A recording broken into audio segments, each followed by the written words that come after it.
Hi guys, so this is the Robend 4000. It's on the cordless aligned system battery platform, so you can bend copper up to 35mm with it, and you can bend stainless steel up to 28. Here you can preset your bend angle. So for instance, let's do a quick 180.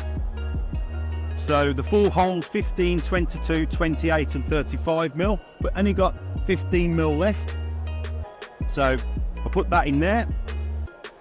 And you've got your bend shoe, which goes in the first hole for 15mm.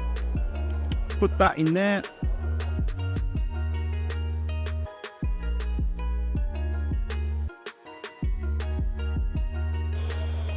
And it will stop automatically on where I've set it.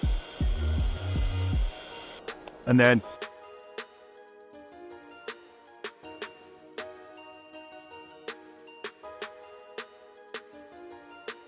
there you go, so you got a 180 bend, just using, so I know for myself when I was an engineer, it gets quite difficult the older we get to actually bend copper. Well, now we've got that there, just at the touch of a button.